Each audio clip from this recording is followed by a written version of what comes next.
예, 국민의당과 바른정당 간의 통합 얘기가 나오기 시작했습니다. 주승용 대표 권한대행이 첫 포문을 열었는데요. 소수 정당의 한계를 뛰어넘는 데서부터 당의 돌파구를 찾자, 이런 의견으로 보입니다. 사실 대선 기간 중에도 바른정당과의 연대 얘기는 계속 나왔습니다만 안철수 후보가 워낙 완강히 거부했던 사안이라서 더 이상 얘기가 진전이 안 됐던 건데 이게 정말 현실성이 있는 얘기일까요? 내일 당 원내대표 선거를 치르는데요. 이 통합론을 기치로 걸고 출마한 분이세요. 김관영 의원 연결을 해보겠습니다. 김 의원님 안녕하세요. 네, 안녕하세요. 김관영입니다. 예, 내일 신임 원내대표 선출하는데 김관영, 김동철, 유성엽 이렇게 세 분이 도전하신 건가요? 네, 그렇습니다. 그래요. 예. 일단 국민의당의 현재 상황을 좀 진단해야겠습니다. 제일 큰 위기를 대선 후에 맞고 있다. 이런 평가 동의하십니까? 동의 안 할 수가 없죠. 대선 패배라고 하는 것은 공당으로서는 가장 뼈아픈 패배 중에 하나일 겁니다. 예. 특히 저희가 한때 양강 구도를 이뤘지 않습니까? 그렇죠. 그래서 집권 가능성에 대한 기대가 상당히 높은 상황에서 패배를 했기 때문에 예. 저희 스스로 느끼는 그 패배의 아픔도 더 크고요. 또 국민들께서도 저희를 지지하셨다가 예. 그 지지가 제대로 실현되지 못하는 모습을 본 지지자들에게도 저희가 다시 한번 죄송하다는 말씀 드리겠습니다. 이유가 뭐라고 분석하세요? 왜 그렇게 된 겁니까? 당 내부에 아무래도 역량이 전체적으로 부족했지 않는가 싶고요. 또 후보님 개인적으로도 좀 더 보완할 부분도 있지 않나 싶고요.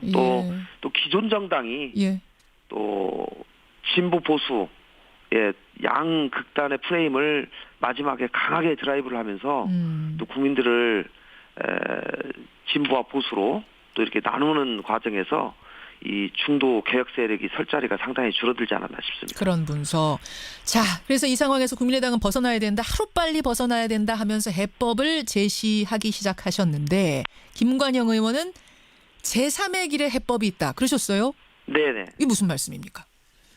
이제 저희가 이건 창당 정신을 제가 말씀드린 겁니다.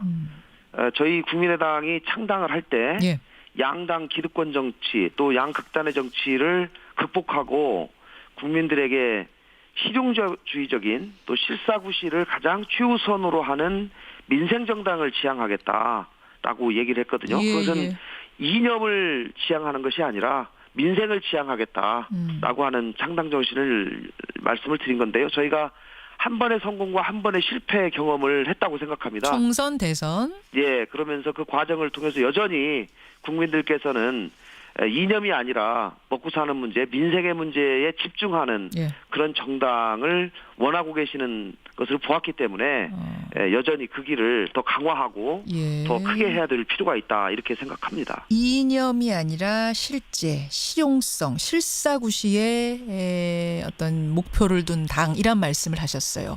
같은 맥락에서일까요? 주승용 대표 권한대행이 바른정당과의 통합 가능성을 검토해야 한다. 이런 발언을 하셨습니다. 네네. 이 필요성에 동의하세요, 김관영 의원도? 필요성에 대해서 이제 그 주 대표님의 발언이 지금 당장에 통합을 하자라고 하는 그런 말로 또 읽히면서 당내에 상당한 논란을 지금 불러일으키고 있습니다. 그러나 저는 세 가지 단계를 제가 말씀드리겠습니다. 첫 번째는 대선 패배 이후에 내부 반성과 교훈을 찾는 작업이 필요하다.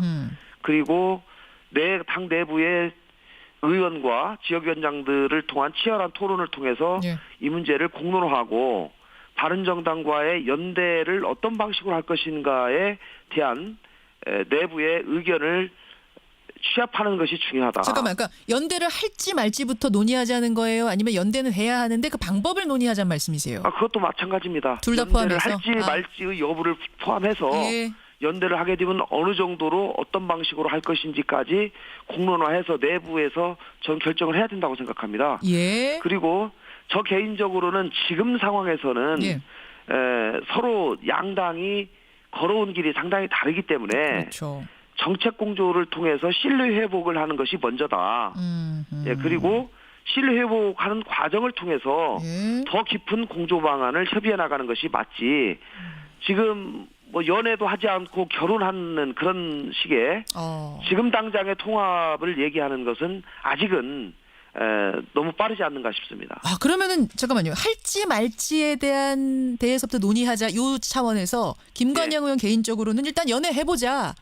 그러니까 이 정책 공조를 해보자 쪽이시네요. 네, 저는 개인적으로는 그렇습니다. 정책 공조를 해보고 정말로 할 만한 대상인지 예. 아닌지, 그리고 정책 공조라는 것은 저희가 어차피 지금 원내가 4당으로 구성되어 있지 않습니까? 예. 그렇기 때문에 원내 교섭단체 간에 충분히 그동안에 각 당이 표방한 정책을 가지고 공통되는 정책들을 뽑아서 네. 정책 공조를 해 나갈 수 있다고 생각하고요. 알겠습니다. 그런 것이 서로 성과를 내게 되면 상당한 신뢰가 쌓일 수도 있다고 생각합니다. 그렇게 되면 그 다음에 이제 결혼할지 말지는 그 다음 단계로 결정하자 이런 말씀. 예.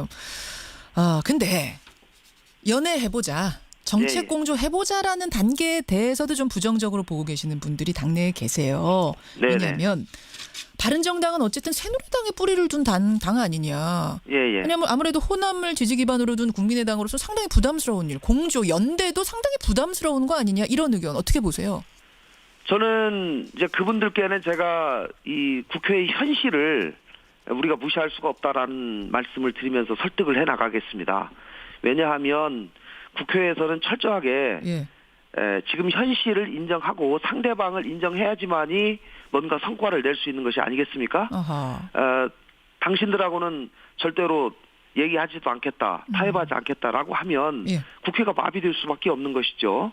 그러나 어쨌든지 생각이 비슷한 사람들끼리 같이 모여서 예. 정책을 같이 연대해 나가고 공조해 나가는 이야말로 국회를 생산적인 국회로 만드는 첫걸음이다. 저는 그렇게 생각합니다. 근데 거기서 신뢰가 쌓이면 지금 통합까지 합당까지 하자고 말씀하셨잖아요. 할 수도 있다. 예, 그건 뭐 제가 합당을 지금 할지 말지에 관한 뭐 결단이나 결정을 한 것은 아니고요. 예. 뭐 일단은 정책 공조가 가장 먼저니까 예. 먼저 해보고 상대방을 서로 이해하는 과정을 거치자는 얘기입니다. 그 과정에서 이제 지지자들의 반응도 봐야 되고 이게 결혼까지 맞습니다. 갈지 안 갈지는 알겠습니다. 근데 민주당에서도 지금 형제당이라는 점을 누누이 강조합니다. 네네. 민주당과의 연대 쪽은 어떻게 보세요? 민주당은 저희가 민주당에서 이제 이 여러 명의 의원님들이 탈당을 하지 않았습니까? 예. 탈당의 가장 큰 이유는 패권주의적 행태에 관한 이 반성, 이것이 이제 가장 큰 이유였는데요.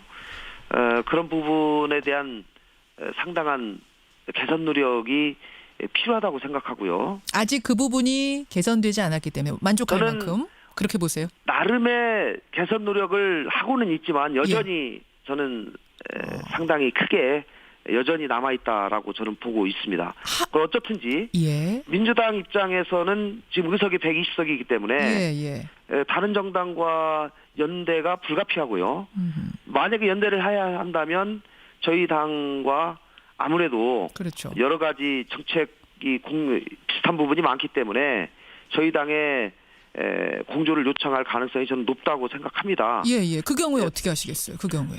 그러면은 저는 적어도 뭐 연정을 할지 협력을 할지에 관한 공식적인 아직 논의 테이블이 열려 있지 않기 때문에 현재 당회에서 얘기하기는 그렇지만은 제가 생각하는 것은 당대당의 공식적인 논의 테이블이 꾸려져야 한다라고 하는 얘기고요.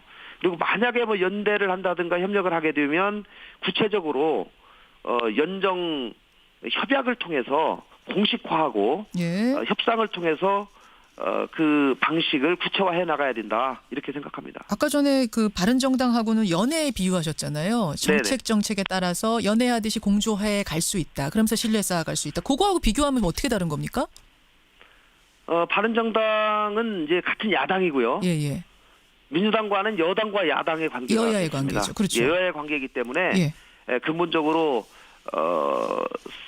상당 부분 최종적으로는 차이가 날 수밖에 없지 않나 저는 생각합니다. 정책 하나하나로 공조하는 방식이라기보다는 테이블에 올려서 연정으로 갈 거냐 말 거냐 좀 큰 틀에서 거기랑은 논의해야 된다. 맞습니다. 합당이니 이런 얘기도 벌써 나와요. 이쪽은 뭐 가당치 않은 얘기라고 생각하시고요. 저는 사실상 불가능하다고 생각합니다. 불가능하다. 예. 이미 작년 총선을 통해서 예. 국민들께서 민의를 보여주셨습니다. 저는 기본적으로 총선에서 생긴 민의는 기본적으로 4년간은 지켜져야 한다라고 하는 생각을 가지고 있고요. 그 과정에서 적절한 연대를 하는 것은 모르지만 예. 당과 당을 통합하는 것은 상당한 총선 민의에 바라기 때문에 쉽지 알겠습니다. 않다 이렇게 생각합니다. 한 30초 남았습니다만 개인적으로 연정은 네. 어떻게 바라보세요? 연정이요. 네. 민주당에서 어떤 제안을 하느냐에 달려 있다고 생각합니다. 어떤 제안을 그리고 해야 됩니까? 진정성을 가지고 있고요. 예. 저희 국민의당을 와해시키려고 하는 그런 마음을 버리고 당의 실체를 인정하면서 예. 대한민국 발전을 위한 건전한 새로운 연정을 시도하려고 하는 진정성 있는 연정 제의가 있다면 저희가 진지하게 검토해 볼 용의가 있습니다. 야, 근데 그게 어렵네요. 건전한 연정, 좋은 대한민국을 위한 연정. 지금까지 연정이 뭘까? 제대로 한 번도 이루어진 일이 없기 때문에 예. 알겠습니다. 그 진정성이 진정성에 있느냐 대해서. 없느냐는 들어보면 이제 느끼실 수 있다 이 말씀이신 거죠. 네, 그렇습니다. 알겠습니다. 여기까지 확인하겠습니다. 오늘 고맙습니다. 네, 감사합니다. 국민의당 원내대표 선거 내일 치러집니다. 거기 나가신 분이세요. 김관영 의원이었습니다.